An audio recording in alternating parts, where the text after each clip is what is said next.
Welcome to BBVN online classes.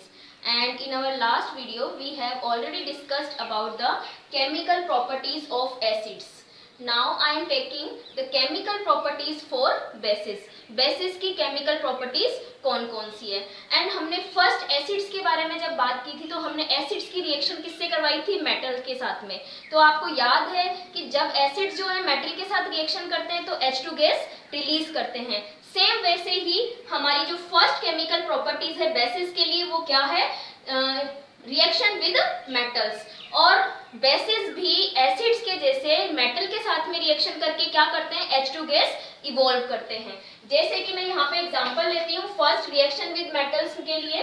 तो यहाँ पर मैंने NaOH लिया है, दैट इज बेस, और इसकी रिएक्शन में मेटल से कराती हूँ, जिंक मेटल से। ये क्या है, मेटल। तो जब भी मैं एक बेस की रिएक्शन मेटल से कराती हूँ तो हम क्या होगा, H2 गैस इवॉल्व होगी। क्या होगा, एक तो बनता है Na2ZnO2 that is zinc, sodium zincate, और एक क्या होगा, H2 गैस इवॉल्व होती है and it is sodium zincate.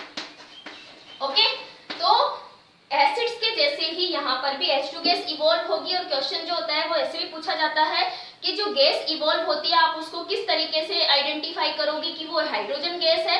तो इसके लिए आपको बताया था कि पॉप साउंड के साथ में बर्न करती है। ठीक है, फर्स्ट चैप्टर में हम इसकी बात कर चुके हैं। नेक्स्ट है reaction with non metallic oxides.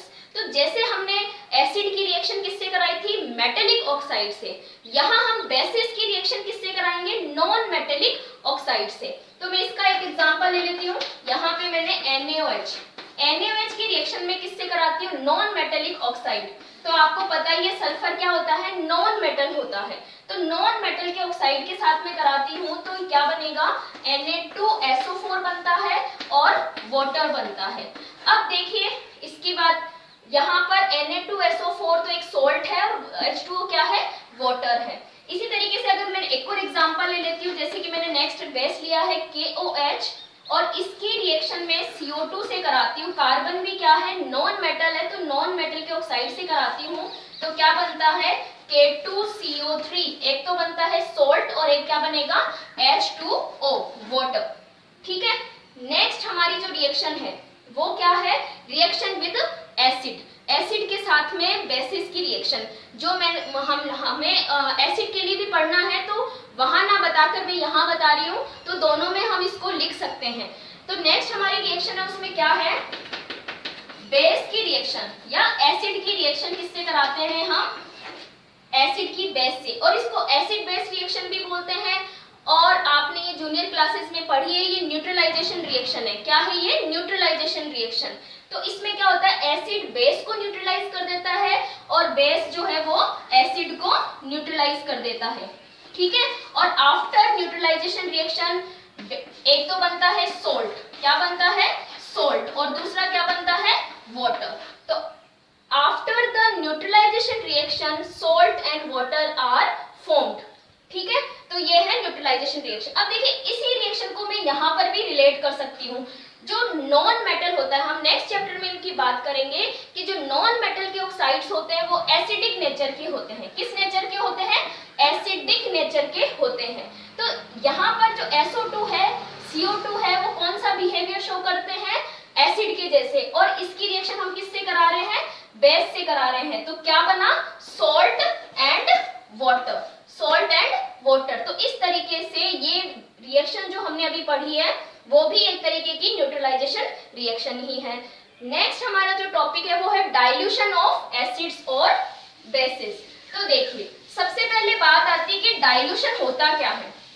Dilution का मतलब होता है एसिड में वाटर मिक्स करना या फिर बेस में वाटर मिक्स करना। अब बात आती है कि ये मिक्स क्यों करते हैं हम। हमेशा हमें स्ट्रॉन्ग एसिड ही यूज में नहीं लेना होता है केमिकल रिएक्शंस में, कहीं कहीं में हमें डाइल्यूट जो एसिड बेस होते हैं उनकी भी जरूरत होती है। इसकी वजह से हमें जो एसिड्स होते हैं उनका डाइल्यूशन करना होता है या बेसिस होते हैं उनका डाइल्यूशन करना होता है।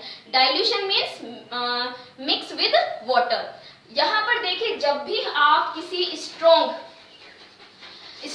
एसिड और बेस को, स्ट्रॉन्ग और एसिड एंड बेस को आप वाटर के साथ मिक्स करते हो तो ये जो रिएक्शन होती है वो कैसी होती है, एक्सोथर्मिक होती है।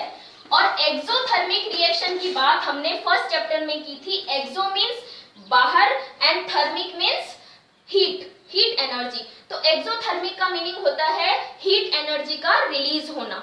ठीक है, तो जब भी हीट एनर्जी रिलीज होगी तो जो मिक्सचर होता है, जो हमारा जो रिएक्शन मिक्सचर होता है, उसका टेम्परेचर बढ़ जाता है। ठीक है, यानी कि वो गर्म हो जाता है। तो हमें जब भी डाइल्यूशन करना है तो हम अधिकतर बच्चे क्या सोचते हैं कि एसिड और एसिड में क्या कर देते हैं, वाटर को मिक्स कर दिया जाता है। ये हमने एसिड लिया और एसिड में क्या डाल देते हैं, water, and this is the wrong method. ये हमें कभी नहीं करना है। क्यों नहीं करना है? क्योंकि जैसे ही एसिड में वाटर जाएगा तो ये रिएक्शन इतनी एक्सोथर्मिक होती है और इतनी ज्यादा हीट इवॉल्व होती है कि यहाँ से ये एसिड स्प्लैश आउट हो जाएगा, या अचानक से स्प्लैश आउट मीन्स बाहर की तरफ उछल के बाहर आ जाना। और इस तरीके से ये हमारी स्किन को हार्म कर सकता है, स्किन को बर्न कर सकता है। तो ये मेथड हमें कभी भी अप्लाई नहीं करना है। डाइल्यूशन के लिए जो सही मेथड है उसमें क्या है, एक तो होता है वाटर, बीकर में हम वाटर लेंगे और दूसरे बीकर से हमें एसिड को मिक्स करना है। दूसरे बीकर से हमें क्या करना है, एसिड इसमें डालना है, वो भी एकदम धीरे धीरे, अचानक से नहीं, एकदम धीरे धीरे डालना है। और एक ग्लास रोड, क्या होता है, ग्लास रोड, ये एक रोड होती है ग्लास की बनी हुई, उससे इसको धीरे धीरे कंटिन्यूअसली स्टिर करना है, यानी कि इसको घुमाते रहना है। जिससे क्या होगा, एसिड बहुत ही कम क्वांटिटी में वाटर में जाएगा, रिएक्शन होगी यानी डाइल्यूशन होगा, हीट इवॉल्व होगी, लेकिन हीट इवॉल्व इतनी क्वांटिटी में नहीं होती है जितनी अगर हम एसिड में वाटर डालने पर होगी। तो यहाँ पर क्या होता है, हीट धीरे धीरे इवॉल्व होगी, टेम्परेचर धीरे धीरे बढ़ेगा और साथ साथ में हम उसको कंटिन्यूस क्या कर रहे हैं, स्टीर कर रहे हैं, तो उसका टेम्परेचर जो होता है वो क्या होता रहता है, धीरे धीरे स्लो भी होता, कम भी होता जाता है। जिससे क्या होगा, जो मिक्सचर है वो स्प्लैश आउट नहीं होगा, उछल के बाहर नहीं आएगा, और ये मेथड जो है वो सही है। This method is wrong. So next हम बात करते हैं नेक्स्ट वीडियो में। Thank you.